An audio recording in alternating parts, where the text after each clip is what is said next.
दिल्ली के एक छोटे से इलाके में लेखक की नजर रोज सुबह एक पतले दुबले से लड़के पर पड़ती थी। उसकी आंखों में अजीब सी चमक और चेहरे पर मासूमियत थी। उसका नाम था साहिब ए आलम, जिसका मतलब होता है संसार का मालिक। नाम सुनने में शाही लगता था, लेकिन उसकी असल जिंदगी बिल्कुल उलट थी। साहिब और उसके जैसे सैकड़ों बच्चे ठंडी सुबह में हाथ में पुराना सा थैला लिए कचरे के ढेर में कुछ खोजते रहते थे। वो स्कूल नहीं जाते थे, न कोई किताब, न कोई यूनिफॉर्म, बस कचरे में बिखरे टुकड़ों में जिंदगी तलाशते थे। एक दिन लेखक ने उससे पूछा, तुम स्कूल क्यों नहीं जाते हो?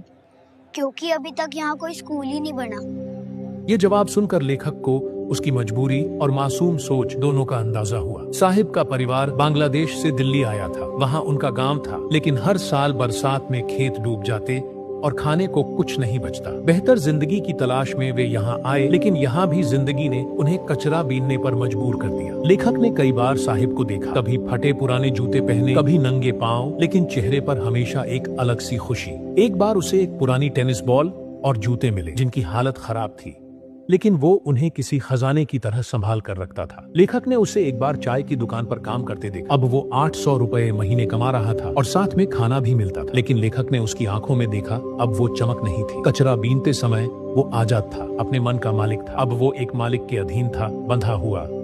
लेखक दूसरी कहानी में फिरोजाबाद पहुंचते हैं, जो चूड़ियों के लिए।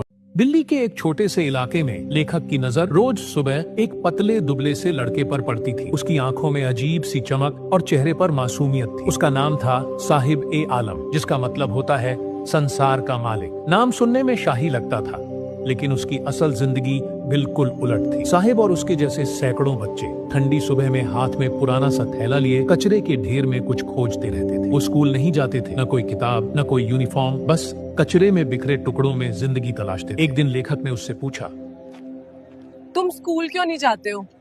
क्योंकि अभी तक यहाँ कोई स्कूल ही नहीं बना। ये जवाब सुनकर लेखक को उसकी मजबूरी और मासूम सोच दोनों का अंदाजा हुआ। साहिब का परिवार बांग्लादेश से दिल्ली आया था। वहाँ उनका गांव था, लेकिन हर साल बरसात में खेत डूब जाते और खाने को कुछ नहीं बचता। बेहतर जिंदगी की तलाश में वे यहाँ आए, लेकिन यहाँ भी जिंदगी ने उन्हें कचरा बीनने पर मजबूर कर दिया। लेखक ने कई बार साहिब को देखा, कभी फटे पुराने जूते पहने, कभी नंगे पांव, लेकिन चेहरे पर हमेशा एक अलग सी खुशी। एक बार उसे एक पुरानी टेनिस बॉल और जूते मिले, जिनकी हालत खराब थी, लेकिन वो उन्हें किसी खजाने की तरह संभाल कर रखता था। लेखक ने उसे एक बार चाय की दुकान पर काम करते देखा। अब वो 800 रुपए महीने कमा रहा था और साथ में खाना भी मिलता था। लेकिन लेखक ने उसकी आंखों में देखा, अब वो चमक नहीं थी। कचरा बीनते समय वो आजाद था, अपने मन का मालिक था। अब वो एक मालिक के अधीन था, बंधा हुआ।